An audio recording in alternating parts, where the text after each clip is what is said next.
सबका साथ, सबका विकास, सबका विश्वास। वैसे ये नारा तो बीजेपी का है, लेकिन आजकल इस नारे पर अमल मोदी विरोधी कर रहे हैं।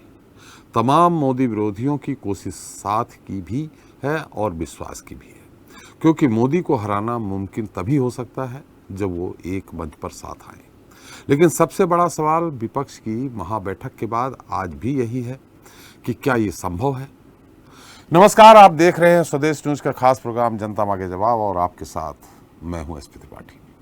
जनता मांगे जवाब में आज बात 2024 के लिए मोदी के खिलाफ मोर्चाबंदी की, विपक्ष की अनेकता में एकता की और मोदी के लिए चुनौती की। बात विपक्षी दलों की हुई महाबैठक की और उसकी सक्सेस की। साथ ही बात विपक्ष के महागठबंधन और विपक्ष के दावों पर बीजेपी के तंज की। जी हां, अगले साल देश में होने वाले आम चुनाव के लिए विपक्ष की एकजुटता की कवायद लगातार जारी है। पटना में हुई विपक्ष की महाबैठक के बाद एक बार फिर संदेश देने की कोशिश की गई है कि अपनी अपनी डफली, अपना अपना राग की रणनीति अपनाने के बजाय एक सूत्र, एक फार्मूले और साथ चला जाए। बैठक में चर्चा आम चुनाव से पहले होने वाले 5 राज्यों के विधानसभा चुनाव की रणनीति पर भी हुई।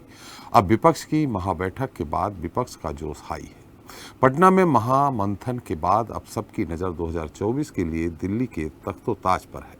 लेकिन विपक्ष ने एकजुटता का जो ये संदेश दिया है वो मोदी के रहते कितना मुमकिन है, ये तो बाद में पता चलेगा। लेकिन सवाल यही है कि मोदी के खिलाफ विपक्ष की मोर्चाबंदी कितनी कारगर साबित होगी। क्या इस महाबैठक के बाद विपक्ष के बिखराव में एकजुटता आएगी? जनता मांगे जवाब में आज बात इसी मुद्दे पर विपक्ष का प्रण साथ लड़ेंगे रण।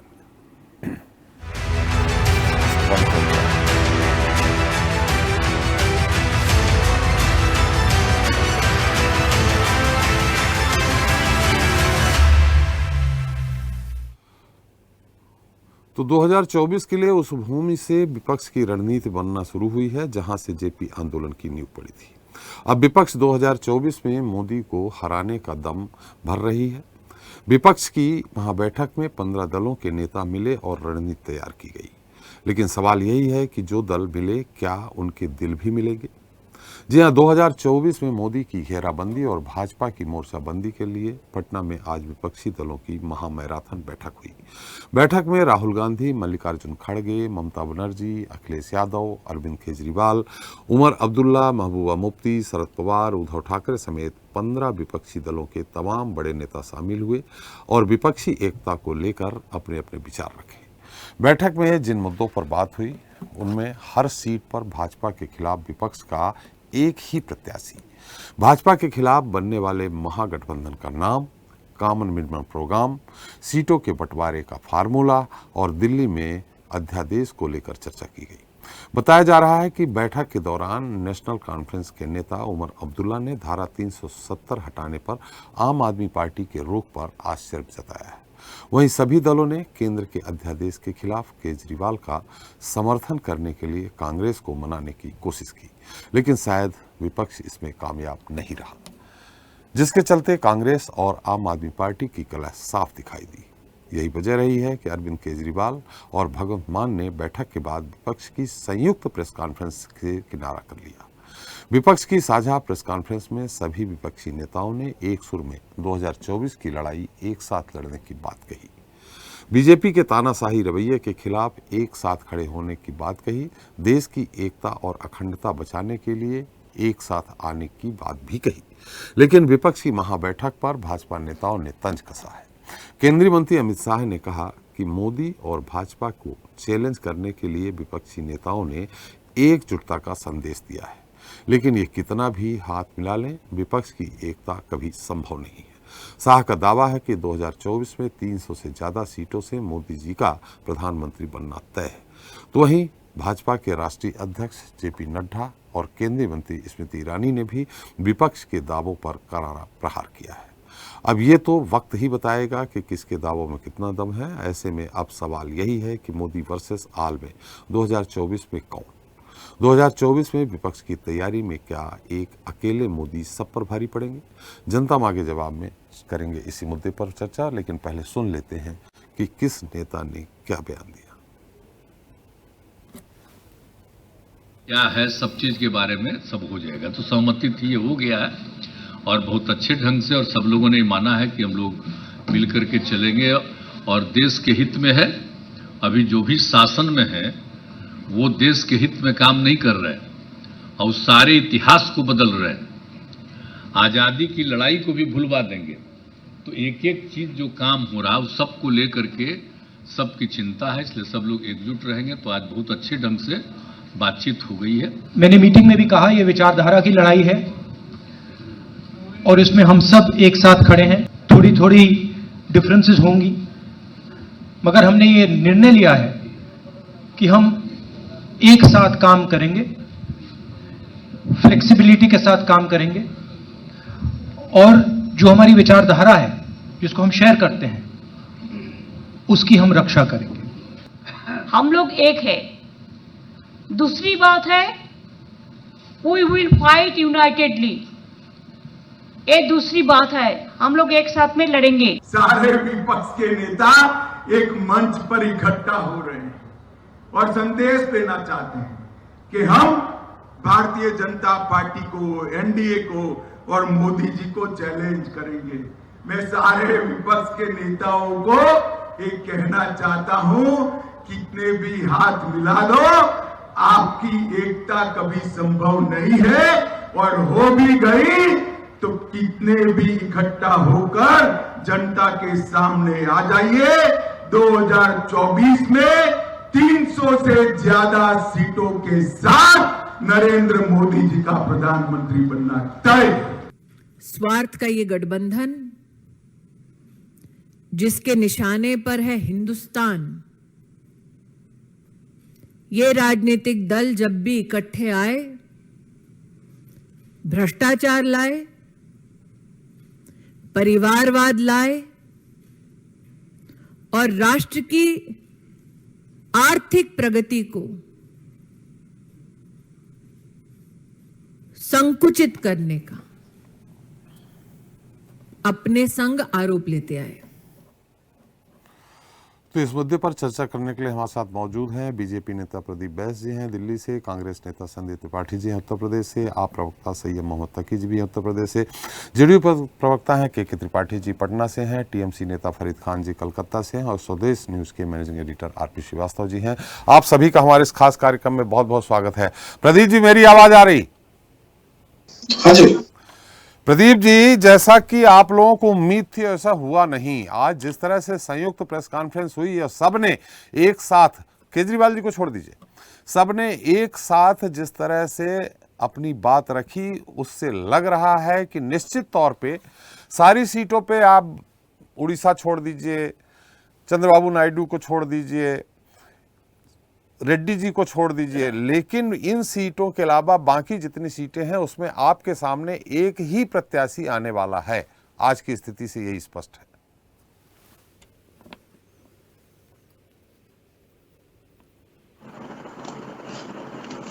जी प्रदीप जी, मेरी आवाज आप तक पहुंची क्या? प्रदीप जी, मेरी आवाज आ रही है आपको? आपने म्यूट कर लिया है लगता है। हेलो, हाँ, मेरी आवाज आ रही है सर? हाँ, अब आ रही है। मेरी आवाज आपने सुनी क्या? जी जी, पूरा सवाल मैंने सुना। मेरी तरफ से वो म्यूट था, मेरे माइक से म्यूट था जी। तो आपने कहा कि जितना जैसा आप सोच रहे थे वैसा हुआ नहीं जी, लेकिन उससे कम भी नहीं हुआ जितना हम सोच रहे थे। जी, ठीक है। प्रचार शिरोमणि अरविंद केजरीवाल जी का फूफा की भूमिका में आ जाना पूरे बारातियों के स्वाद को बिगाड़ करके रख देगा। मैंने पहले ही कह दिया केजरीवाल जी को छोड़ दीजिए, बाकी 15 हैं। दिल्ली केजरीवाल को छोड़ दीजिए, चलो 20 सीट है टोटल, 13-7। उस हिसाब से टीएमसी को भी छोड़ दें। अधीर रंजन चौधरी ने भी टीएमसी का जो है 36 का आंकड़ा है उस पर भी गौर किया जाना चाहिए। जी, देखिए, एक महत्वपूर्ण बात मैं कहना चाहूंगा कि इन्होंने बिहार की भूमि को चुना है और बिहार में आदरणीय जेपी जी के नेतृत्व में किसी समय आंदोलन हुआ था जी, वो आंदोलन हुआ था कांग्रेस के विपक्ष में। जी। और आज स्थिति क्या है कि वही कांग्रेस आ करके जो सिंबोलिज्म का लोग जो मैसेज देना चाहते हैं कि चलिए ठीक है जी, हमने वहीं से शुरू किया, बिहार की पूज्य धरती से हमने अपना काम स्टार्ट किया, तो इनकी जो अपेक्षा है कि सफलता उस प्रकार की मिलेगी, ऐसा कुछ होने जाने वाला नहीं है जी। अभी तो देखिए, बात तो तब मानी जाती है, मैं तब समझता कि जब केजरीवाल जी भी एक ही सुर में गा रहे होते। उमर अब्दुल्ला जी ने क्या कहा है, इसको भी ध्यान दे लीजिए। और एक बड़ी महत्वपूर्ण बात बता रहा हूँ, अधीर रंजन चौधरी जी ने भी एक बयान दिया है। क्या टीएमसी उसको स्वीकार करके चलेगी? उनका बयान है, मैं पढ़ के बता देता हूँ। टीएमसी चोरों की पार्टी है। जी जी जी, कहा है उन्होंने। ये भी कहा है कि अगर टीएमसी ये सोचे कि कांग्रेस किसी की जी हुजूरी करके चलेगी, ये नहीं होने वाला है, ये भी कहा है उन्होंने। जी नहीं, चोर पार्टी होने का आरोप भी लगाया है। तो अभी देखिए कि टीएमसी भी महत्वपूर्ण पार्टी है घटक की, और कांग्रेस तो चलिए सर दूल्हा बनने का प्रयास अभी जारी ही है। देखिए पूरी बारात सज गई है, लेकिन दूल्हा कौन होगा अभी इस पर निर्णय नहीं हो पाया। तो बारात कहाँ जाएगी आप बताइए? बारात निकलती है, सबसे महत्वपूर्ण व्यक्ति दूल्हा होता है, और दूल्हा घोड़ा भी सज गया, गाड़ी भी सज गई, सब कुछ हो गया, बाजे वाले बाजे भी बजा रहे हैं, लेकिन ये गठबंधन वाली बारात कहाँ जाएगी जी? इस पे कोई उत्तर दे दे। बिल्कुल बैस साहब, लेकिन अगली बैठक शिमला में होने जा रही है, और शिमला ऐसी भूमि है कि आप भी जानते हैं कि दो देशों के मतभेद में शिमला समझौता आपने सुना ही होगा। दो देशों के मतभेदों को अगर शिमला में सुलझाया जा सकता है तो एक देश में बनी उस शिमला में जो है दो देशों के मतभेदों को समझौता हुआ, मतभेद सुलझाने की कोशिश की गई, लेकिन अगर उसी एनालॉजी चले तो वो कोशिश सफल कहाँ है? अभी तक तो कुछ हुआ नहीं। तो अगर ये अगले महीने जो वार्ता शिमला में होने वाली है तो अच्छी बात है। जुलाई का महीना रहेगा, मौसम बढ़िया रहेगा। जिस प्रकार से पटना में थोड़ा रोजगार बढ़ा है, होटल वालों का, टैक्सी वालों का, एयरपोर्ट पे टैक्स मिलेगा, उसी तरह से शिमला में हो जाएगा थोड़ा व्यापार वहां बढ़ने दीजिए। देखिए टूरिज्म की एक्टिविटी होती रहनी चाहिए, इससे जो है लोकल लेवल पे, माइक्रो लेवल और लोकल लेवल पे लोगों को रोजगार मिलता है, और थोड़ा सा जो है बैनर पोस्टर वालों को भी मिल जाएगा। तो अच्छी बात है, चलने दीजिए। बल्कि हर पखवाड़े के हर 7 दिन पे एक बैठक होती रहनी चाहिए विपक्ष की, इस तरह से गठबंधन को लेकर के 24 तक आर्थिक प्रक्रियाएं चलती रहेंगी ना, ये तो अच्छा है, विकास की बात होगी।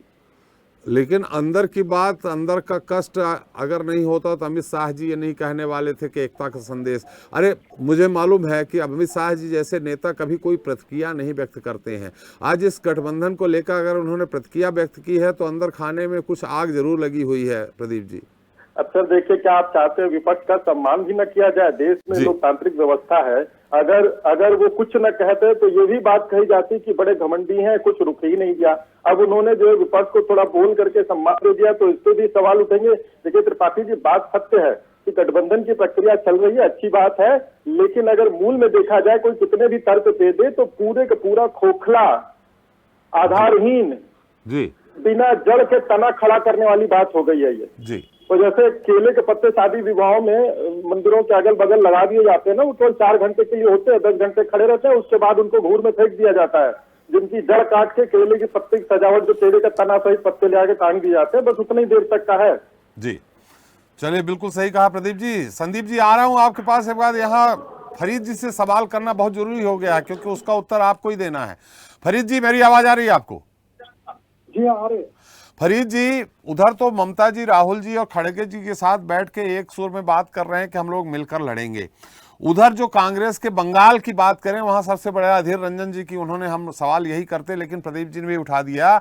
उन्होंने कहा कि अगर टीएमसी ये सोचे कि कांग्रेस किसी की जी हुजूरी करेगी तो संभव नहीं है, और दूसरा चोरों की पार्टी कह दिया उन्होंने।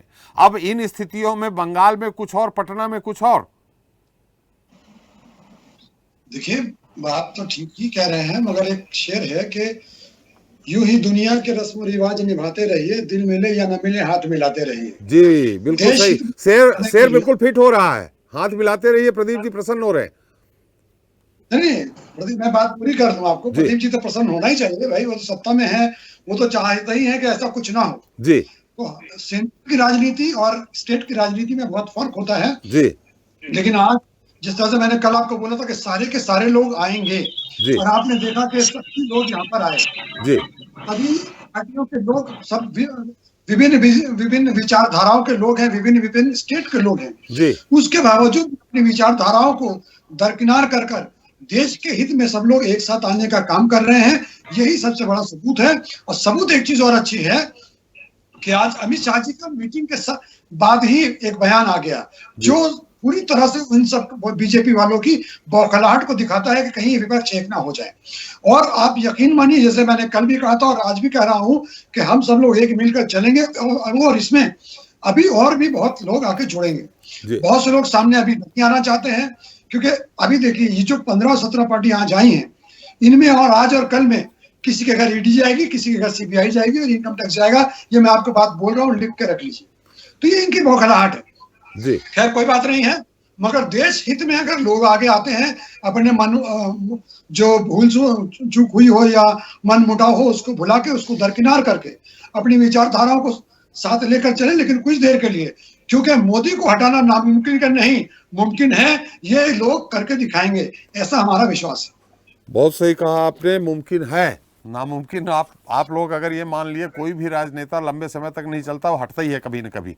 इंदिरा जी भी हटी, सब हटे, तो नामुमकिन तो किसी संभव में नहीं है। संदीप जी, बात वही है कि जो अधीर रंजन जी ने कहा, और सबसे बड़ी बात कि आपके इस बैठक में राहुल जी या खड़गे जी के साथ उमर अब्दुल्ला भी बैठे थे और महबूबा मुफ्ती भी बैठी थी। तो क्या आपसे सवाल है कि उनकी मांग है पृथक राज्य का दर्जा और धारा 370 की बहाली, क्या आप लोग सरकार बनाने के बाद इस मुद्दे पे सहमत होंगे, धारा 370 की फिर से बहाली की जाए? सर, जिस तरीके से मैंने प्रेस कॉन्फ्रेंस को सुना, उस प्रेस कॉन्फ्रेंस में जो बात कही है, उन्होंने पृथक राज्य के दर्जा देने की बात कही है। धारा 370 के संदर्भ में उन्होंने कोई बात नहीं की है। पहली चीज, इसको विलोपित कर दिया गया है प्रेस कॉन्फ्रेंस में। अंदर बात हुई है, चूंकि उमर अब्दुल्ला जी ने आश्चर्य व्यक्त किया अरविंद केजरीवाल के मुद्दे पे धारा 370 का, तो निश्चित तौर पे कहीं ना कहीं विरोधाभास हुआ होगा। सर, आपके सूत्र हैं, आपके पास जानकारी नहीं है। आप पास जानकारी है, मेरे पास जानकारी इस बात की नहीं है। चलिए, इस बात की तो जानकारी है कि हमेशा उमर अब्दुल्ला जी और मुफ्ती जी ये कहते रहते हैं, फारूक अब्दुल्ला भी, कि धारा 370 की बहाली नहीं करेंगे तो कश्मीर जल उठेगा। ये कहते रहते हैं कि नहीं कहते रहते? तो वो तो मांग करेंगे ही। नहीं, वो बिल्कुल कहते रहते हैं। उनके जो है पर्सनल इंटरेस्ट है राज्य के संदर्भ में। लेकिन मैं सिर्फ एक बात और मैं क्लियर कर दूं। पहली बात तो, अगर 370 पे ही आप अड़िग रहे तो उस पर मैं जवाब दे देता हूँ। धारा 370 जी आज भी है। पहली चीज 35 का, चलिए हम संशोधन कर लेते हैं। 35 का अनुच्छेद 35 का क्या बहाल करेंगे? सर, आते हैं उसमें 46 जो है पहले भी संशोधन हुए थे, 45 हुए थे, 46वां ये था। नहीं, हम अनुच्छेद 35 का की बात कर रहे हैं संदीप जी, उसको इधर उधर मत घुमाइए। अनुच्छेद 35 का ये परिस्थितियां तब आएंगी जब वहां पर पहली बात तो लोकतंत्र की बहाली हो। जिस तरीके से आज सरकार ने वहां पर चुनाव, इतने दिन हो गए चुनाव नहीं करा पाई, और ये डंका पीटते हैं कि हम 56 इंची वाले लोकतंत्र के समर्थक हैं। इतने दिन से वहां पर चुनाव नहीं करा पाए सर। वहां पर अमित शाह जी आज गए हैं सर प्रचार के लिए। वो अभी हमारे प्रदीप जी ने कहा कि पर्यटन बढ़ाने के लिए गए हैं, तो अमित शाह जी इस समय पर्यटन बढ़ा रहे हैं रायपुर का, अभी बिहार भी बढ़ाने गए थे, अभी वो पता चला एक और मध्य प्रदेश भी गए थे। पर्यटन संदीप जी, आप वाकई में बहुत कुशल प्रवक्ता हैं, मैं आपको सलूट करता हूं, क्योंकि हम आपसे पूछ रहे हैं कि हमारी भैंस गुम गई है और आप बता रहे हैं कि आपका घोड़ा उधर मिलेगा। मैं सवाल कुछ और कर रहा हूं, उत्तर आप कुछ और दे रहे हैं। नहीं सर, हम जवाब बिल्कुल दे रहे हैं। हमने ये कहा कि पर्यटन पे हमने सवाल ही नहीं पूछा, हमने धारा 370 पे सवाल पूछा है, यानी 35 अनुच्छेद 35 का और खा का। 35 का और खा की मैं ये बात कह रहा हूँ कि पहले लोकतंत्र की बहाली हो तब हम इस पे बात कर पाएंगे, क्योंकि वो जो संशोधन होगा वो विधानसभा के मार्फत होते हुए लोकसभा में आएगा। पहले विधानसभा तो वहाँ बने सर, पहली चीज। दूसरी चीज, अभी हमारे प्रदीप जी ने 2-3 चीजें बड़ी मार्के की कही। इन्होंने कहा कि जो है अमित शाह जी ने विपक्ष का सम्मान कर दिया इसलिए बोला, तो हम मोदी जी का सम्मान करना चाहते हैं। हम भी चाहते हैं सर थोड़ा सम्मान दे दें मोदी जी को भी, नहीं नाराज हो जाएंगे प्रदीप जी। तो मोदी जी का सम्मान हमको बड़ा दुख हुआ सर कि अमेरिका में गए इतना बड़ा टीम ताम झाम लेके, लेकिन सब चपरासी उनको लेने गया।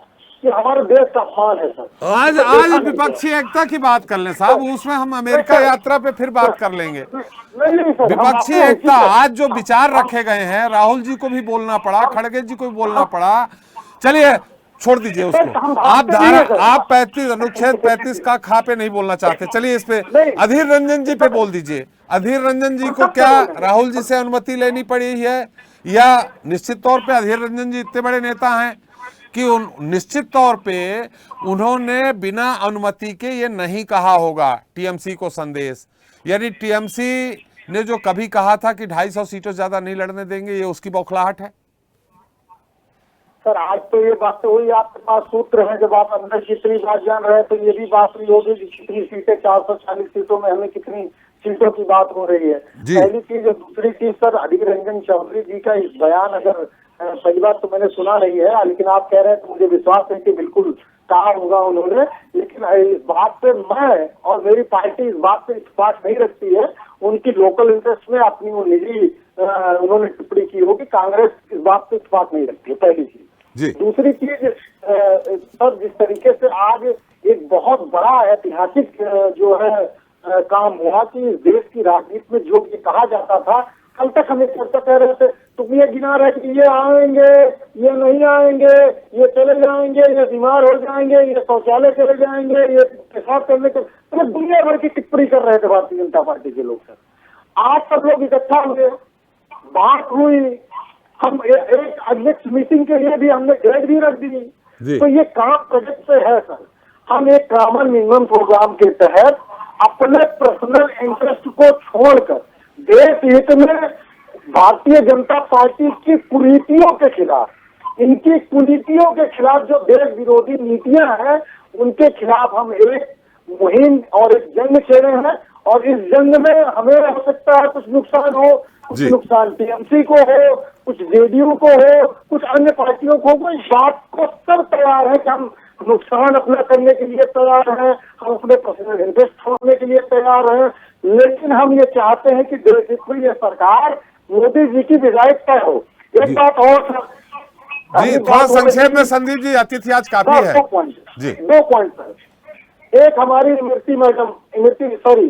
स्मृति जी की बात आई। स्मृति जी वही है सर जो 13 रुपए किलो चीनी देकर जो है देने का वादा करके अमेठी वाले को लूट लिया है, और लूटने में बड़ी माहिर है। पता है उनकी एक फ्रेंड थी, उनको भी लूट लिया, कैसे लूटा उस पर हम चर्चा नहीं करेंगे। अरे आप अपनी बात करिए, विपक्षी एकता की, बीजेपी की मंत्रियों की बात क्यों कर रहे हैं? बाहर जा ही नहीं रहे हैं। विपक्षी एकता पर उन्होंने सवाल खड़ा किया तो हम बता रहे हैं कि उनकी विश्वसनीयता कितनी है, ये लोग कितने झूठे लोग हैं, ये झूठ फैलाते हैं सर। ये सिर्फ और सिर्फ चाहते हैं मंथरा है, ये नहीं चाहते देश में एकता हो।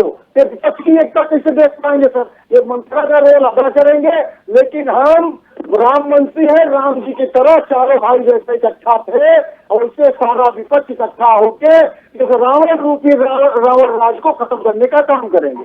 सर एक बात इन्होंने और कही थी, उसका मैं संदीप जी संक्षेप में, संदीप जी बात जल्दी खत्म करें। बिल्कुल सर, बहुत छोटी सी बात है जी। छोटी सी बात सर, जिस तरीके से आज अमित शाह जी कह रहे हैं कि ये फोटो सेशन है। सर आप भारतीय जनता पार्टी कहते हैं कि हम विश्व की सबसे बड़ी पार्टी है, फिर भी आप अलायंस करते हैं और जाते हैं लोगों के पास, मिन्नत करते हैं, विनती करते हैं, उनको डराते हैं, धमकाते हैं, किसी न किसी तरीके से साथ। ये आप कल कह चुके हैं सारी बातें, आज नए से चालू करें। नहीं कहा, कल बोल चुके हैं आप, 46 पार्टियों के गठबंधन आपने कल बोला था।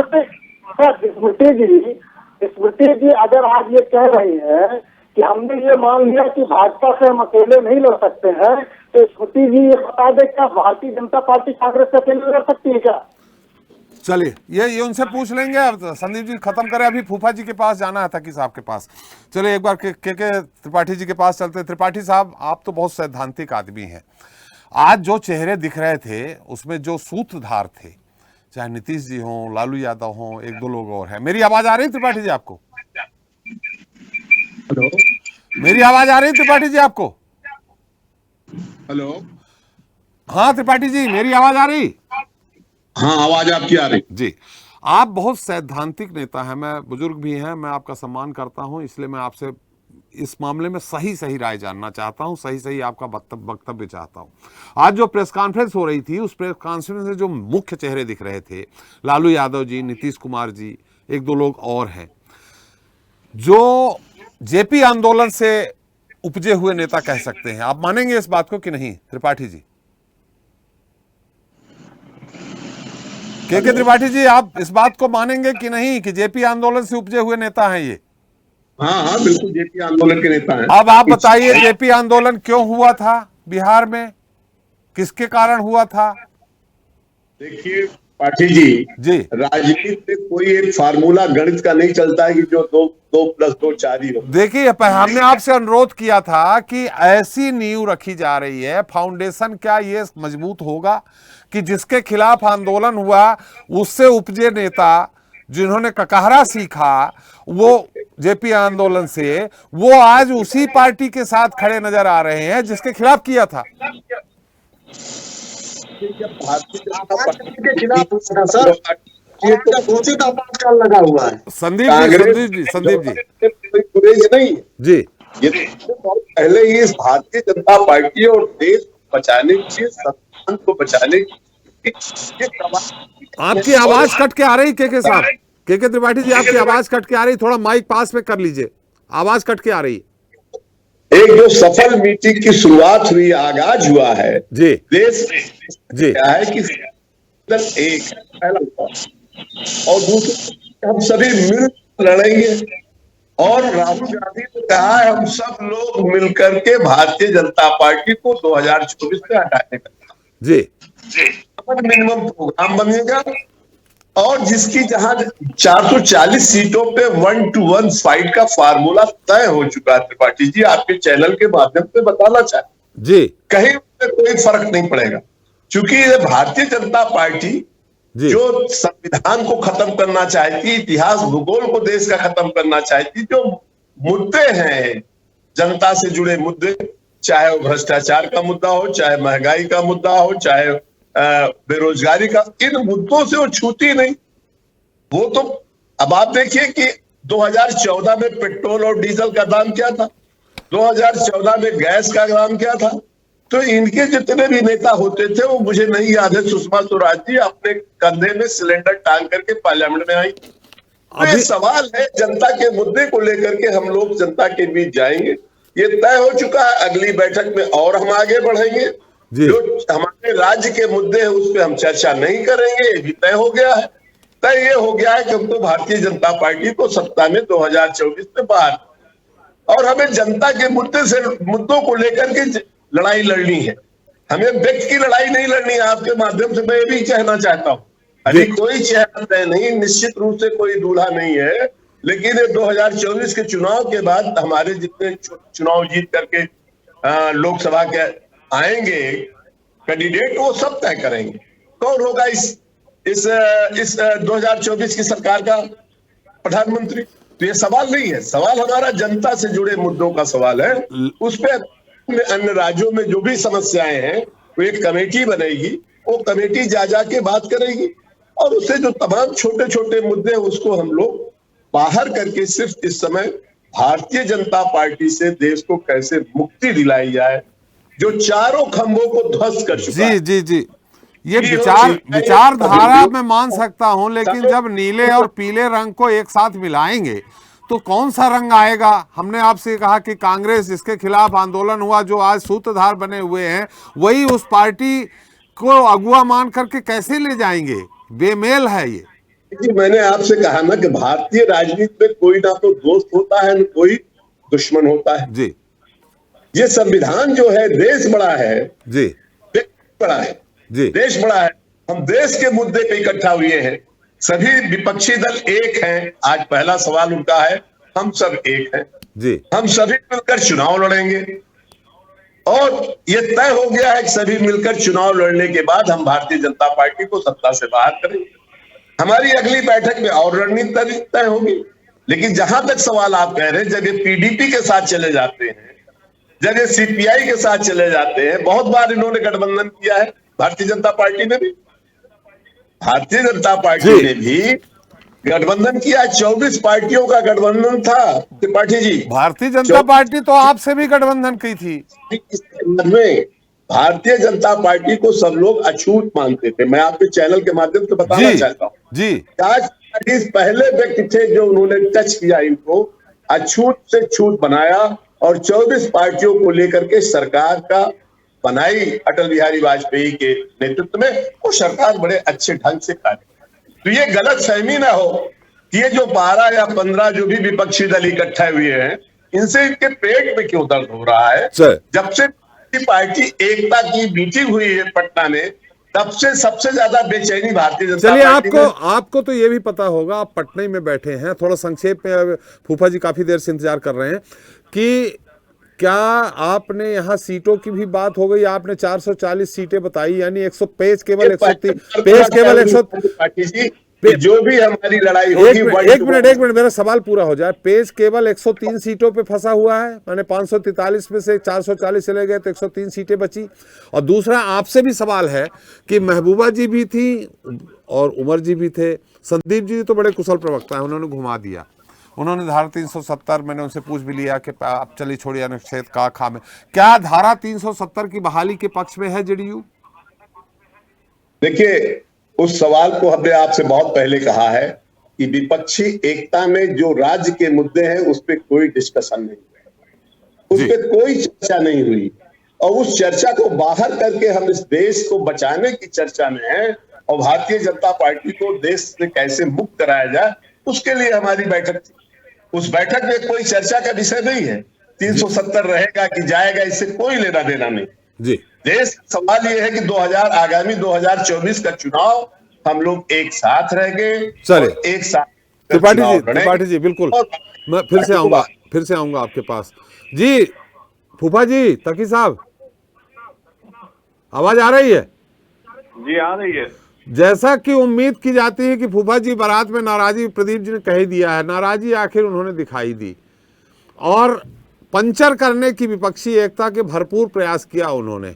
अब ये आगे कब तक आपका चलता रहेगा इसी तरह? देखिए, मुझे लगता है कांग्रेस की तरह आप भी मुझसे नाराज हैं, इसलिए आपने सबसे लास्ट में मुझे बुलाया नहीं। आप महत्वपूर्ण है। देखिए, अंतिम भाषण उसका होता है जो मुख्य अतिथि होता है। अंतिम भाषण मुख्य अतिथि का होता है, ये आप मानते हैं कि नहीं मानते? आप मुख्य प्रवक्ता हैं, इस कारण मैं आपके पास अंत में आया। देखिए, आम आदमी पार्टी विपक्षी एकता की सूत्रधार है। आम आदमी पार्टी ने विपक्षी एकता की पहल की थी और उसके पक्ष में भी है। कहीं से हम विपक्ष से अलग नहीं है। हम बस ये चाहते हैं कि कांग्रेस क्लैरिटी लेके चले कि जो ऑर्डिनेंस लाया गया, जो ऑर्डिनेंस बिल्कुल लोकतंत्र के विरुद्ध है और जो आज दिल्ली में हो रहा है, कल वो और राज्यों में भी हो सकता है जहाँ कांग्रेस सरकार है। ऐसा हुआ भी है, खुद कांग्रेस इसकी भुक्तभोगी है कि ऐसे सरकार गिराई मध्य प्रदेश में, बीजेपी ने गिराई इनकी, महाराष्ट्र में सरकार गिराई इनकी। अध्यादेश तकी साहब, आप बहुत अध्ययन करते हैं। अध्यादेश वो केंद्र शासित राज्य के लिए है, जैसा कहा जा रहा, भ्रम फैलाया जा रहा कि जहां गैर भाजपा शासित सरकारें हैं वहां भी ये अध्यादेश कैसे लाएंगे भाई? कोई संविधान कानून होता है, वो केंद्र शासित राज्य के लिए, वहां एलजी बैठा हुआ है। देखिए, केंद्र शासित राज्य के लिए भी ये जो ये भी लोकतंत्र के अगेंस्ट है, अलोकतांत्रिक है, ये गलत है। जब वहां सरकार है, चुनाव होते हैं, जनता चुनती है, चुनी हुई सरकार को आप उसके ताकत नहीं सकते। ये सुप्रीम कोर्ट ने 2 बार कहा है, सुप्रीम कोर्ट ने बिल्कुल फड़काया। उसके सुप्रीम कोर्ट के आदेश के अगेंस्ट ये ऑर्डिनेंस लेके आए हैं जो पूरी तरह से गैर संवैधानिक है, गैर लोकतांत्रिक है। अभी सुप्रीम कोर्ट खुलने के बाद ये ज्यादा ठहर नहीं पाएगा। तो ये बेरुखी है बेवजह के लिए और कांग्रेस को उस पर क्लियर होना चाहिए। और जब ये राज्यसभा में आएगा अध्यादेश तो उसका विरोध करना चाहिए। कुछ लोग ये भी कह रहे हैं, कांग्रेस के अंदर ही से बात हो रही है कि कांग्रेस वहां एब्सेंट हो जाएगी राज्यसभा में। अगर वो एब्सेंट हो जाएंगे तो ये ऑर्डिनेंस पास हो जाएगा। तो एब्सेंट होना भी एक तरह से इसका सपोर्ट करना है। तो आम आदमी पार्टी उस पर क्लैरिटी चाहती है। इतनी सी बात है, क्लैरिटी देने में ज्यादा समय नहीं लगता, 30 सेकंड। खड़गे जी ने कह तो दिया कि लोकसभा का मुद्दा है, राज्यसभा का मुद्दा है, वहां बात करेंगे। फिर क्यों संयुक्त प्रेस कॉन्फ्रेंस में क्यों नहीं आए? क्यों मान साहब उठ के चले गए, केजरीवाल उठ के चले गए? जो खड़गे साहब ने बात की, खड़गे साहब का मैं सम्मान करता हूँ, वही बात उनको राहुल गांधी को यहाँ कहना चाहिए था, इशू खत्म हो जाता। और कोई इशू है नहीं। हम अरे अध्यक्ष जी कह रहे हैं, आप राहुल गांधी जी क्यों? अध्यक्ष तो खड़गे जी हैं, राहुल गांधी जी नहीं है। अरे लेकिन जो यात्रा निकली थी वो तो राहुल गांधी जी की उसमें निकली थी। चेहरा तो राहुल गांधी का हमेशा ज्यादा आगे रहता है कांग्रेस के अंदर। राहुल गांधी की जो बात निकलती मुंह से वही कांग्रेस में ज्यादा चलती है। मतलब आप बीजेपी की भाषा बोल रहे हैं, बीजेपी के साथ मिलने वाले हैं क्या? भाई आज भी कांग्रेस का मुख्य चेहरा कौन है? अरे ये तो भाजपा भाई क्या कितना त्याग करे गांधी परिवार। उन्होंने कहा अध्यक्ष और उन्होंने छोड़ दिया। ये तो बीजेपी वाले आरोप लगाते हैं, मतलब कुछ न कुछ संशय दिख रहा है हमको। आपने वहां से छोड़ा तो इधर आ रहे हैं। नहीं, हम हमारे पास सारे विपक्ष के लोगों के पास ऑप्शन ही नहीं है। सबको बीजेपी के अगेंस्ट ही खड़ा होना, बीजेपी को सत्ता से बाहर करना, ये हमेशा। और विपक्ष हमेशा बहुत से मुद्दों पे साथ है। जब राहुल गांधी जी की सदस्यता कैंसिल हुई थी तो आम आदमी पार्टी ने, अरविंद केजरीवाल ने उसके राहुल गांधी के पक्ष में बयान दिया था जी। जब अदानी के ऊपर निर्देश आया था राज्यसभा में तो संजय सिंह जी ने, खड़गे साहब ने संयुक्त रूप से कांग्रेस करी थी। जब खिलाड़ियों की बात हुई तो अरविंद केजरीवाल जी, कांग्रेस, प्रियंका गांधी जी सब साथ में आए थे। तो ऐसे बहुत से हमने मौके देखे, नोटबंदी हो, किसान बिल हो, जीएसटी हो, वन रैंक वन पेंशन हो, कॉमन। और गुजरात में कांग्रेस ने आपको बी पार्टी बता दिया बीजेपी की। ये कांग्रेस के आप उसमें क्या हम डिटेल में जाए, ये तो देखिए हर पार्टी के अंदर दो चीजें हैं, एक अंतर विरोध है, एक बाहर है। हर पार्टी को अपने अस्तित्व के लिए भी लड़ना, हर पार्टी को केंद्र में भी लड़ना है। जिस तरह के बयानबाजी अलग अलग पार्टियां दे रही, वो इस तरह से कह रही कि उनका अस्तित्व भी, हम कांग्रेस के साथ तो आ रहे हैं लेकिन कांग्रेस के अधीन नहीं हो रहे, हमारा अस्तित्व का सम्मान करते हुए कांग्रेस। चलिए तकी साहब, अगर अध्यादेश के मामले में कांग्रेस अपना रुख तय नहीं करती है तो क्या आप नहीं रहेंगे विपक्ष की एकता के साथ? मुझे लगता नहीं है कांग्रेस को क्लियर नहीं करेगी। कांग्रेस भी जो है देश के साथ ही आम आदमी पार्टी का समर्थन करेगी, क्योंकि इस वक्त विपक्ष की एकता की बहुत देश को जरूरत है, जनता की जरूरत है। और विपक्षी आज इस प्रोग्राम में बहुत अच्छा हुआ, उम्मीद से ज्यादा अच्छा काम हुआ। और ये जनता की दुआएं, जनता चाहती थी, जनता त्रस्त हो गई बीजेपी से कि उसे छुटकारा पाना जाती है, और ये बहुत अच्छा प्रोग्राम गया। और जिस तरह की प्रतिक्रिया आई है प्रोग्राम के बाद, आप देखिए अमित शाह जी की प्रतिक्रिया आई है, स्मृति ईरानी जी की प्रतिक्रिया आई, वो साफ तौर से बौखलाहट दिखा रही है कि बीजेपी कितनी बौखलाई हुई है। चलिए तकी साहब, बिल्कुल आम आदमी पार्टी इसी तरह में साथ है सबके। चलिए तकी साहब, एक बार फिर से चैलेंज कर दीजिए, लेकिन श्रीवास्तव जी आपके हमें इस पूरे मुद्दे पे एक टिप्पणी चाहिए कि आखिर आपने भी देखा, सुना और पढ़ा भी, क्या होगा आगे? देखिए त्रिपाठी जी, जहाँ तक आज की बैठक का सवाल है, जो कल हम लोग इस बात को लेके अंदेशा हम लोग का था कि शायद, माफ करेंगे मैं सबका शुक्रिया अदा कर दूं, मैंने सबसे कल अनुरोध किया था, हमारे सारे जो अतिथि हैं उन्होंने हमारे अनुरोध को स्वीकार किया। सब सभी लोगों का इस बात के लिए धन्यवाद जी। तो श्रीवास्तव जी, एक ये अंदेशा जताया क्या सारे दल इकट्ठा होंगे, हालांकि केजरीवाल जी नहीं आए मतलब प्रेस कॉन्फ्रेंस में, लेकिन एक चीज़ जो समझ में आया कि एक जो है एकता का प्रयास तो जो नीतीश कुमार जी ने किया वहाँ से, उसमें काफ़ी दल जो है कुछ न कुछ कहीं किसी न किसी स्तर पर सहमत दिख रहा है। सवाल त्रिपाठी जी बड़ा गंभीर तब होगा जब इन सीटों के बंटवारे की बात होगी। त्रिपाठी जी जो जनता दल यू के हैं, हमारे प्रवक्ता हैं सम्माननीय, उन्होंने कहा कि 440 सीटों पर एक तरह से इन लोगों ने पूरा व्यवस्था मतलब एक तरह से रेखांकित कर लिया है कि इतने सीटों पर 1 to 1 लड़ेंगे जी। अब प्रश्न ये उठता, दो ही बात है, पिछले लोकसभा चुनाव में कांग्रेस ने 400 से अधिक सीटों पर चुनाव लड़ा जी, और इधर ममता जी का एक फार्मूला है कि 227 सीटों से ज़्यादा वो कांग्रेस को देने के पक्ष में नहीं है। नहीं, उनका ये है कि जहां 1 to 1 सीधे वही 227 सीटों से 440 पर ही मैं बात कर रहा हूँ जी। आप जरा देखिए, इस हिसाब से इनको जो है बंगाल में महज इनको 3 सीटें मिलेंगी जी।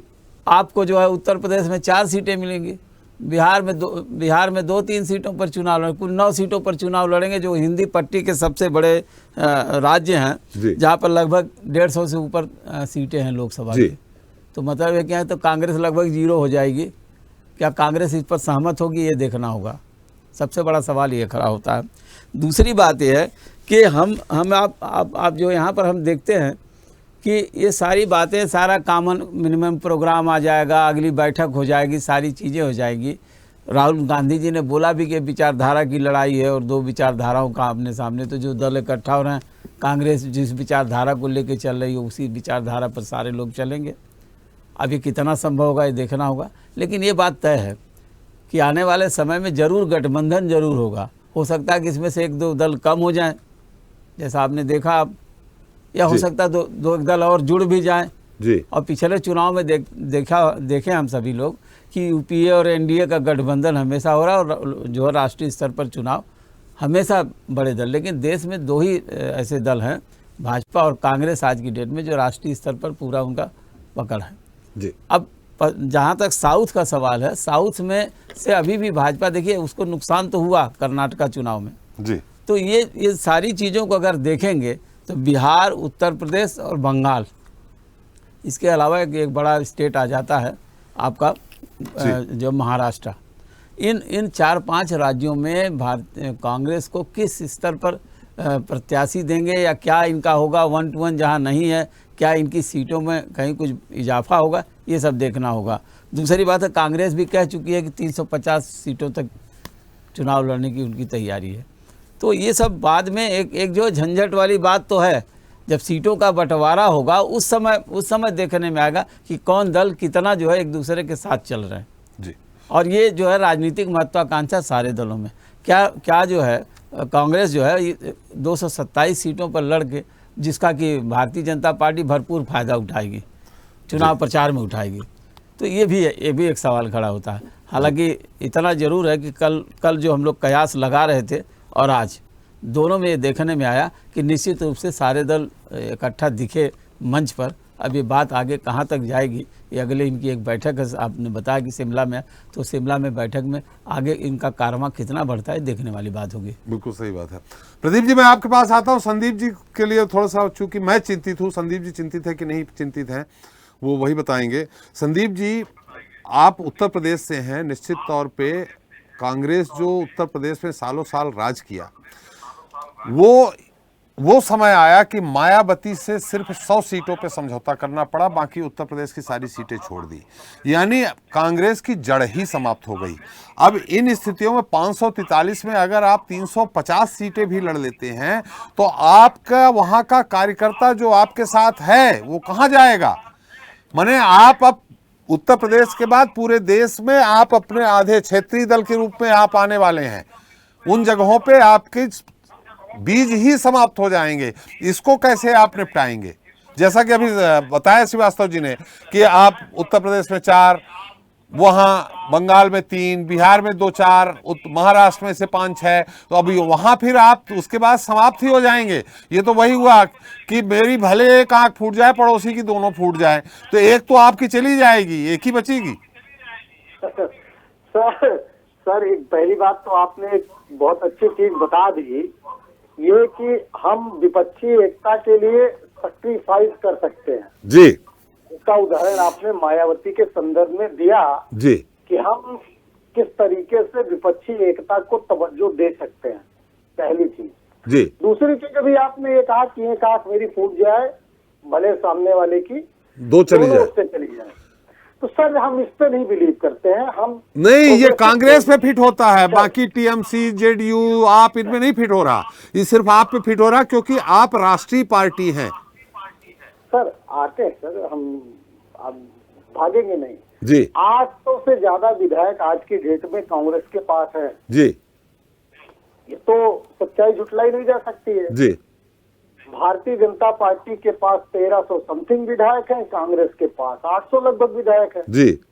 और इसके आसपास भारतीय राजनीति में अभी कोई दल है नहीं सर, कोई भी दल जी इसके आसपास नहीं है जी। तो हम पैन इंडिया पार्टी हैं, इसमें कोई डाउट नहीं है। इस बात को सारी पार्टियां मान भी रही हैं जी। इसको जेडीयू के नीतीश जी ने कहा, लालू जी कह रहे हैं, शरद पवार जी ने कहा, बहुत सारी पार्टियां कह रही हैं। हाँ, कुछ वो पार्टियां नहीं मान रही हैं जिनको ये लगता है कि हम 13, 7, 20 कितना बताया था सर? हाँ, पंजाब में 13, 7 दिल्ली। जी जी जी जी जी। तो उससे प्रधानमंत्री बन जाएंगे, उनकी आकांक्षा हो सकती है, उनको अधिकार है, महत्वाकांक्षा सबका अधिकार है।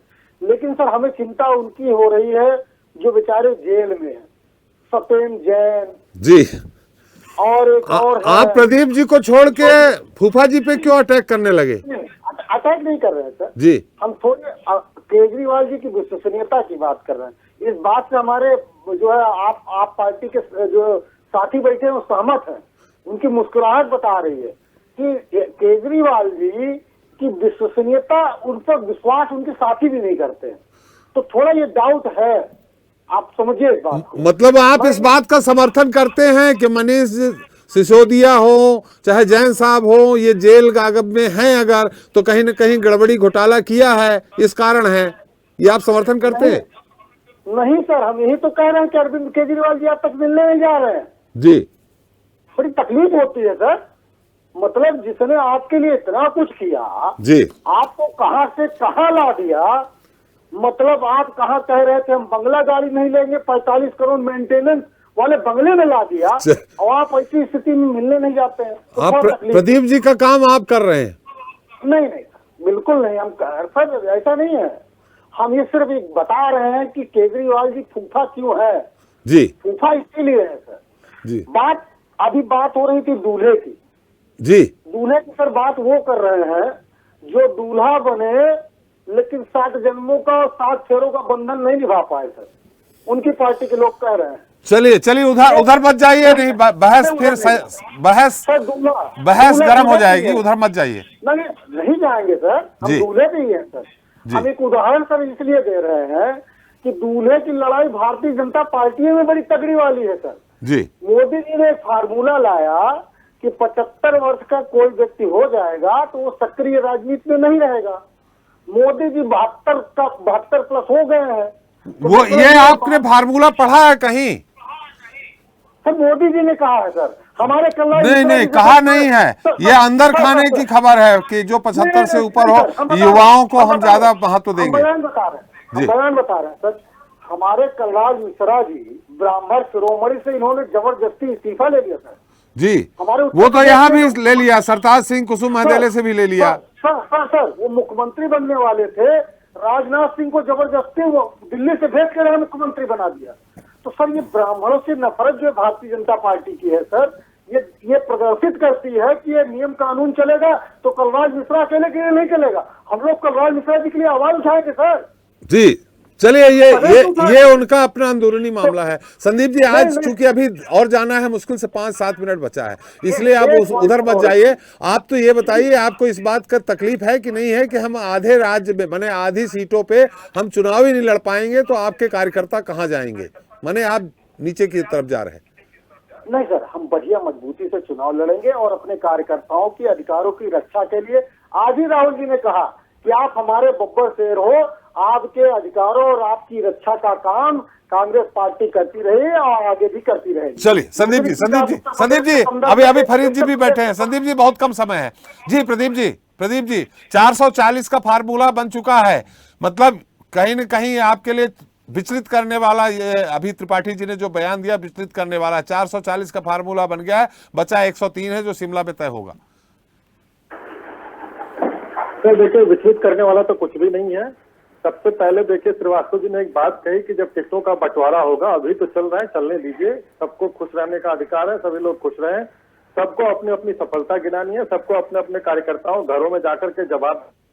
लेकिन चूंकि कांग्रेस है, कांग्रेस तो कांग्रेस है, अंग्रेजों द्वारा स्थापित सबसे पुरानी पार्टी है देश की, 1885 में स्थापना हुई है, तो वो अपने स्वाभिमान अपने सम्मान से कैसे समझौता कर सकती है?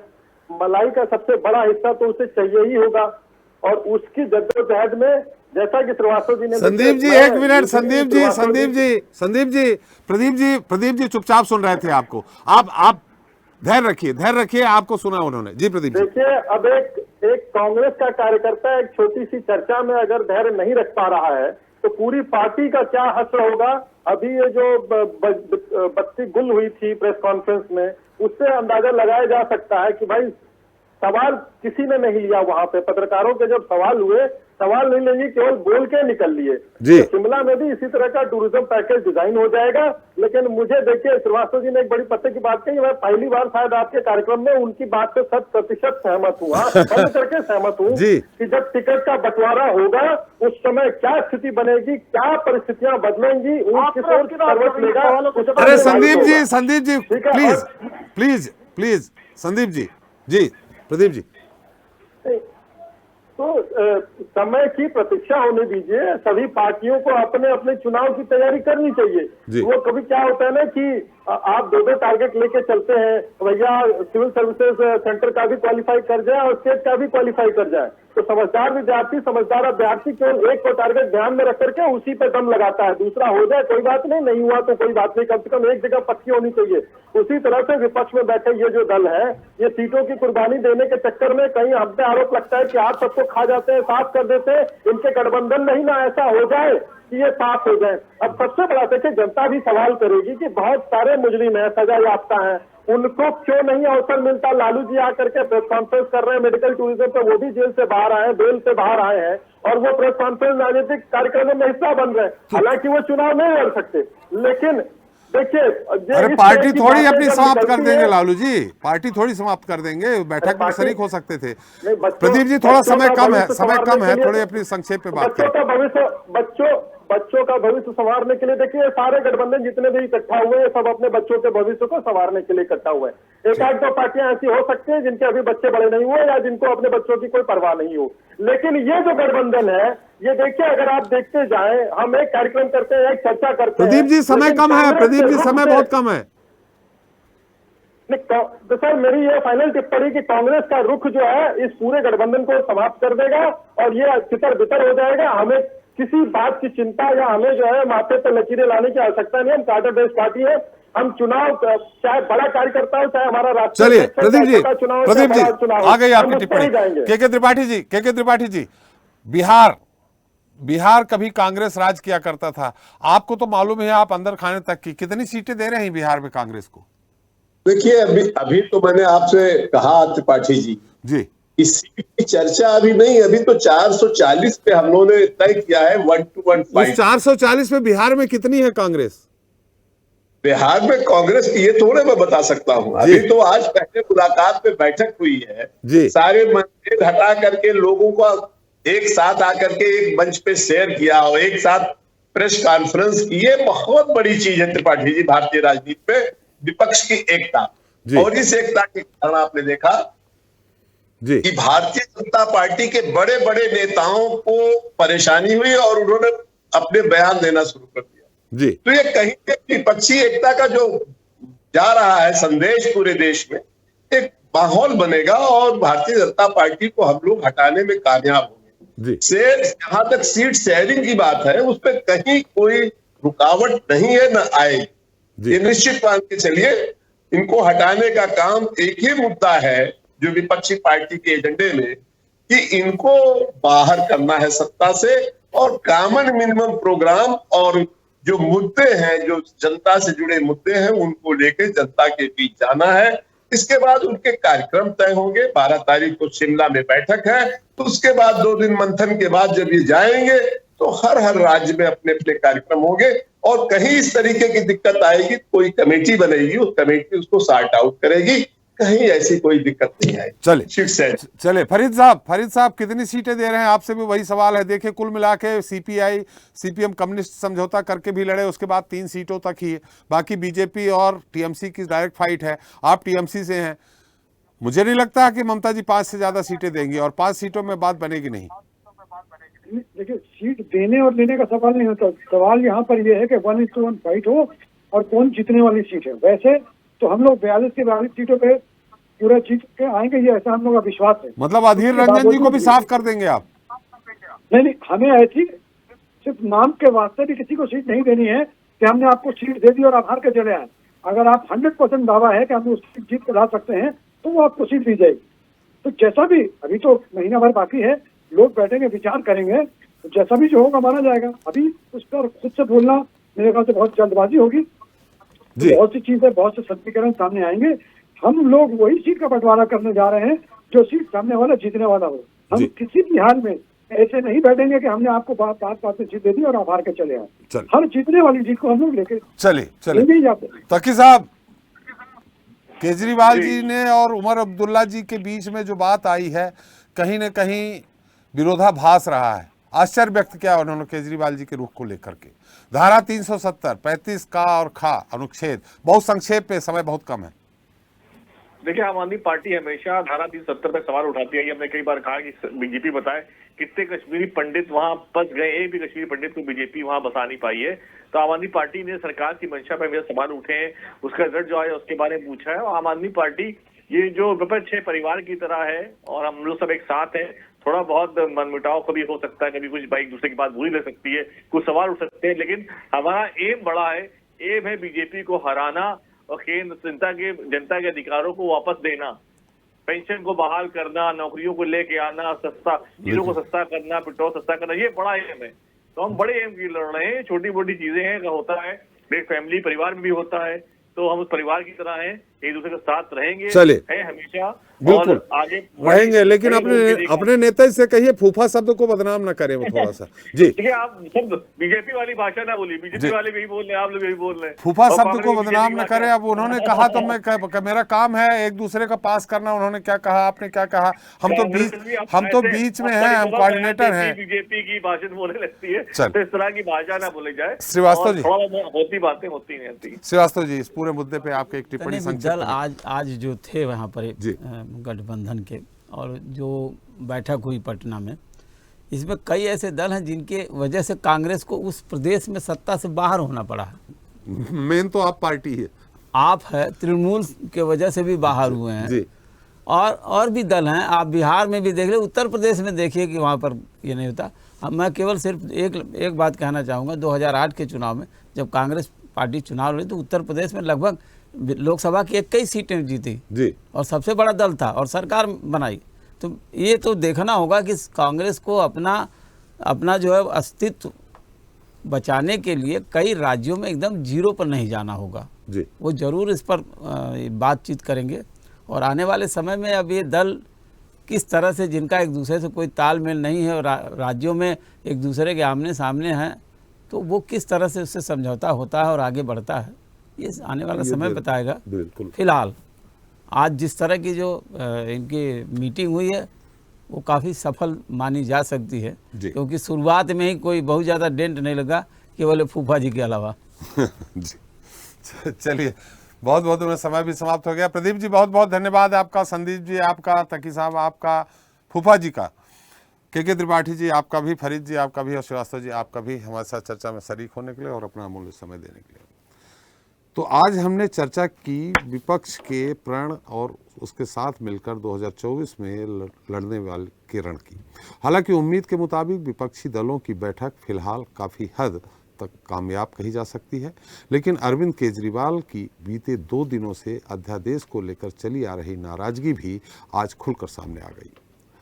केजरीवाल बैठक में मौजूद थे, मगर साझा प्रेस कॉन्फ्रेंस का यह कहते हुए बहिष्कार कर गए कि पहले अध्यादेश को लेकर कांग्रेस अपना रुख स्पष्ट करे। तो यह तो रही आज की सामूहिक बैठक की बात। इसके बाद शिमला में भी महीने भर के अंदर फिर से बैठक होनी है, जो अहम बैठक मानी जा रही है, क्योंकि इस बैठक में सीट बंटवारे का फार्मूला तय होना है और यह भी तय है कि बंटवारे को लेकर पेच फंसेगा। आगे देखना दिलचस्प होगा कि 2024 के आम चुनाव तक विपक्षी एकता बनी रहेगी या नहीं। जनता मांगे जवाब में इतना ही। नमस्कार। ऐसी ही खबरों के लिए हमें लाइक करें, शेयर करें, फॉलो करें और YouTube पर सब्सक्राइब करें और बेल आइकन दबाना ना भूलें। साथ ही ताजा अपडेट्स के लिए हमारी वेबसाइट swdeshlive.com पर जरूर जाएं।